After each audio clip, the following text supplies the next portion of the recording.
Hi, and welcome to Quid Pros Quo. I'm Zach, And I'm Rin. and today we are talking about point of view and the different kinds of point of view that you can use inside of your writing. This is one of those basic things that we've hinted at like several times, and we're going to do a full big episode about it today. So, Rin, give us a definition of the point of view. What is a point of view? So the point of view is a point perspective from which a story is told. I almost said the point of view from which a story is told, which is very repetitive, not very helpful to define what you want to say with the word you're trying to define. But some common points of view you'll see are first person, third person limited, third person omniscient. A more uncommon one is second person, and we will define all of these and go into what they mean, the pronouns that they use, and the kind of the pros and cons of each one. Yeah, if you're familiar, like if you've ever learned another language, first person, third person should be rather familiar because a lot of languages have different verb inflections for different persons. English is a little bit weird where we have inflections for some persons, but not for others. So we're just going to go through and talk about the different kinds of point of views. First and foremost, let's talk about first person point of view. You can tell that you're reading something in first person point of view if you're using I, me, my kinds of words or pronouns. And so if you're going to write in a first person POV, then that's what you're going to be doing as well, is you're going to be using those pronouns for the narrator to refer to themselves. And the narrator is usually a character inside of the story. There is the occasional first person point of view where, I'm thinking Brandon Sanderson's Hoyd, Yeah, yeah. and he does first person narration, but he almost does it in a third person way. Like Hoyd is Trust of the Emeralds, he does it, and then there's another Hoyd like character Yep, in You Mean the Nightmare Painter? it's But Hoyd. yeah, so it is Hoyd again. I thought it was another person No, Hoyd POV. is the character. But he's speaking from the Okay, perspective of a like the Kovrak. statue. Yep. Yes. Okay, I remember that actually. But anyways, you will usually see them as a main character in the book, but not always if you're Brandon Sanderson. Um, the first person gets you a really close look inside one person's head, and sometimes you'll see multiple first person points of view in one book.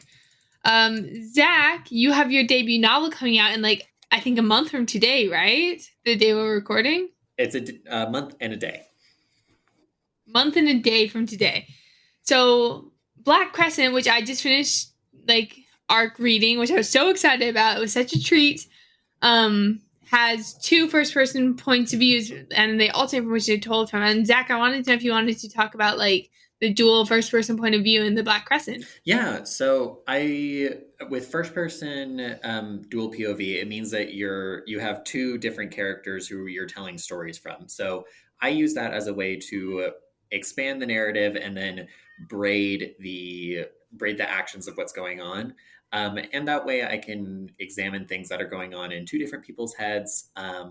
And it also helps to keep things fresh because if you're getting tired of one POV, then you can switch to the other one. But what I hope is more happening is that you get excited for what's happening in one POV and then you jump into the other one.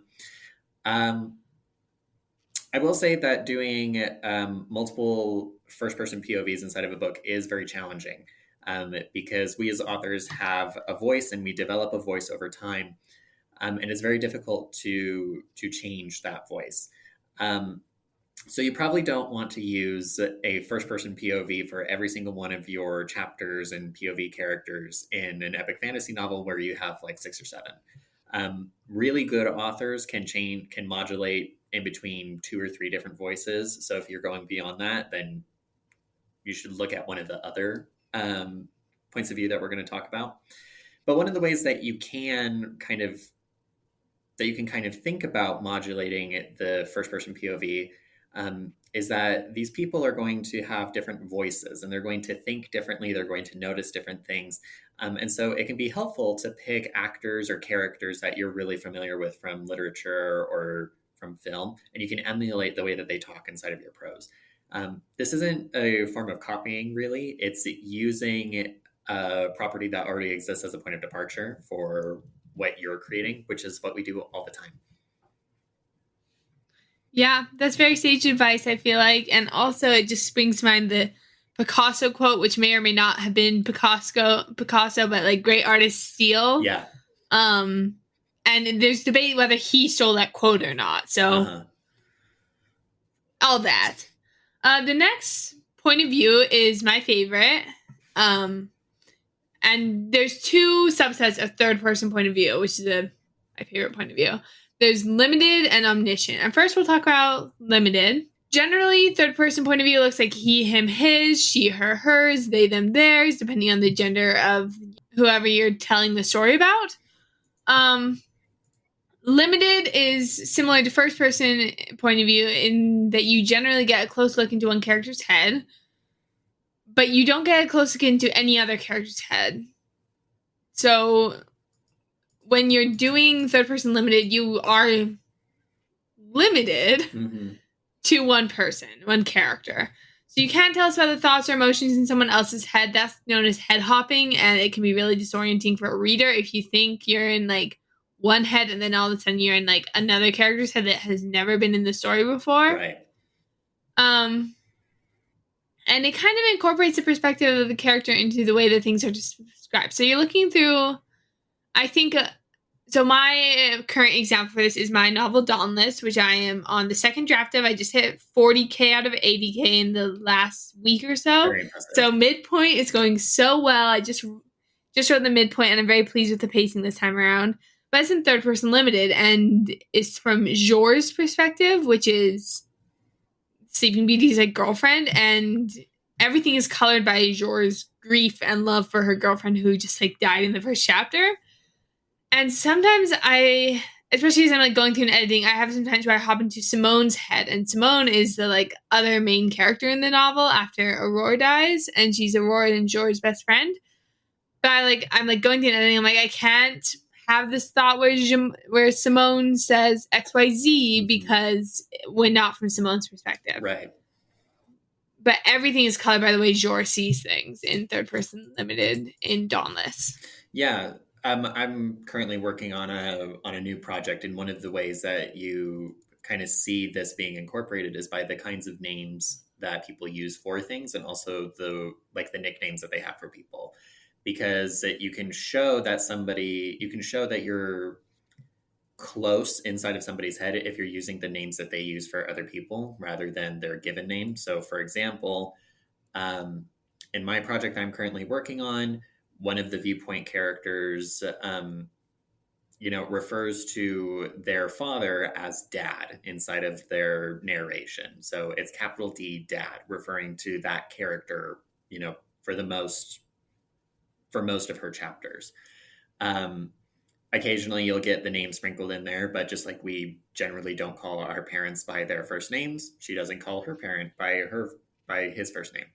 And that's a small example, but there are lots of things that you can do with it in order to help bring the character bring the reader into the mind of the character. Yeah, all good points. The sister to third person limited is third person omniscient. And third person omniscient is not super common these days in like the spheres we write in, like the YA sci-fi fantasy spheres. Right now, like it's all third person limited or first person. Right. Omniscient is more common in like literary fiction, which I think is very cool, but I'm very bad at writing and not always the biggest fan of reading, because sometimes it can get like kind of highbrow and pretentious. Yeah. But anyways, omniscient is when you're in all the characters' head at once. The word omniscient means you like all knowing, and it is because you know all the thoughts of all the characters. And it can be difficult to manage because, like we mentioned before, with head hopping, it can be confusing to just jump heads. I went for a third person omniscient point of view in some chapters in All Hail the Queen of Hearts because I had like this weird narration going on.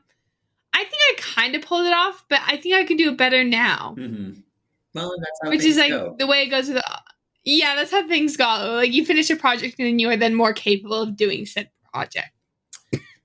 Yeah, I think omniscient, like a lot of omniscient storytelling kind of revolves or relies a little bit more on telling rather than showing, which is part of the reason why it's a little bit tricky, is because you hear over and over and over again, show, don't tell, show, don't tell, show, don't tell. But if you're doing an omniscient narrative, then you kind of need to tell.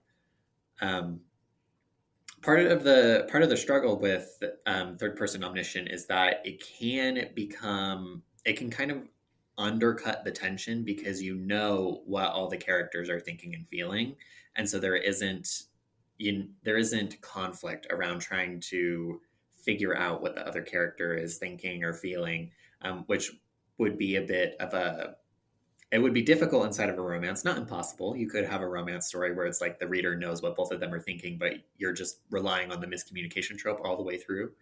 Um, Maybe not the best Yeah, idea, that but that would be something. it would definitely be something. What, Frustrating is what it would be. so if you're writing in the same sphere as Zach and I write in, which you probably are because you're listening to a podcast where we mostly talk about sci-fi and fantasy, you maybe don't want to use omniscient, but I think you can. I'm trying to think of a good example of a book that uses omniscient in our genre fiction. I'm not sure if Lord of the Rings or Dune or any of them are in third person omniscient. I think they're closer to omniscient than they are Yeah. like the kind of stuff that's published today. So you're probably looking at like Mhm. epic fantasy or space opera for kind of your Yeah. third person omniscient, but I'm not sure that they technically fulfill that category. Yeah. So again, not very common in genre fiction, very common in like literary fiction. And if either of us knew more about literary fiction, we could probably give a better example, but we can't off the top of our heads. So go out, do your own research because we encourage you to be self-sufficient here at Quid Pros And Quo. comment and let us We're here to know. help, but we can't do everything.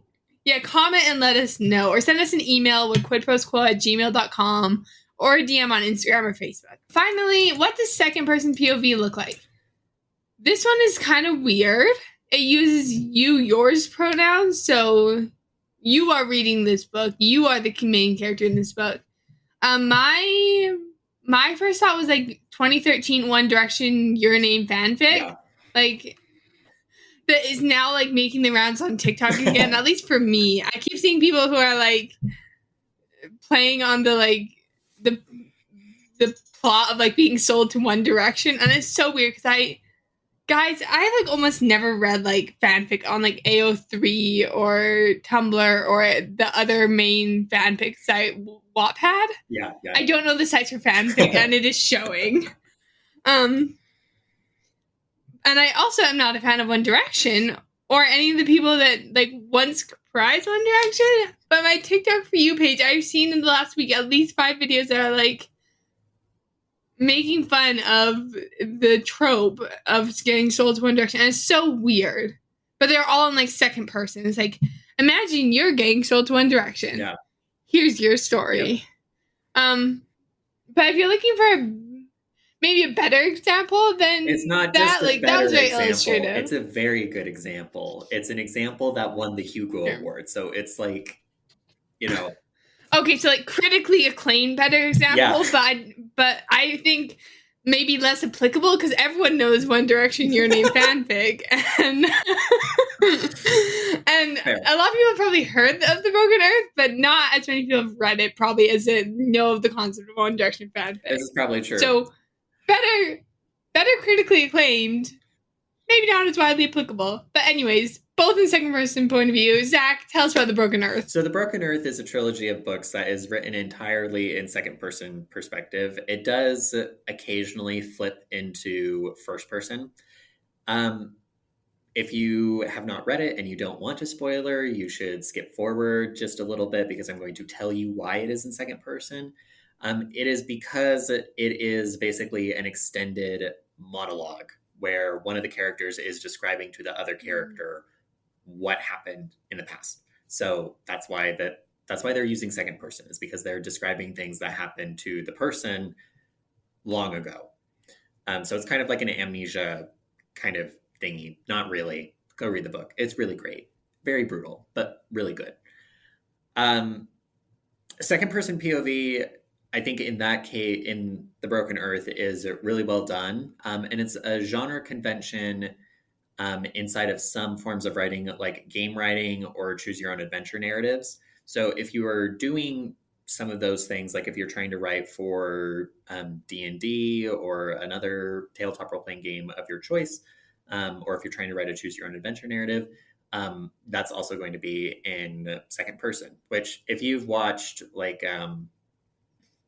any live plays of Dungeons and Dragons, you will notice how the dungeon master uses you, your pronouns all throughout when describing the ways that things look and the things that happen to the characters.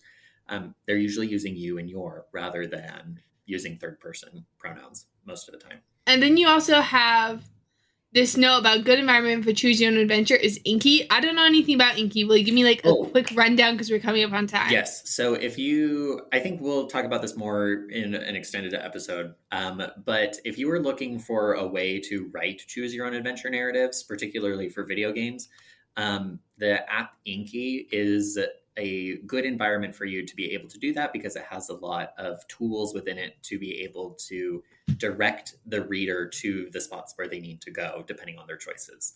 Um, Super interesting. We could talk about it later. But as a summary of what we've talked about today, we've talked about the three major points of view. I suppose that there are technically four, but one of them is much less common. We talked about first person point of view, which is a very close look into one character's head using I, me, and my pronouns. Then we talked about third person limited and third person omniscient.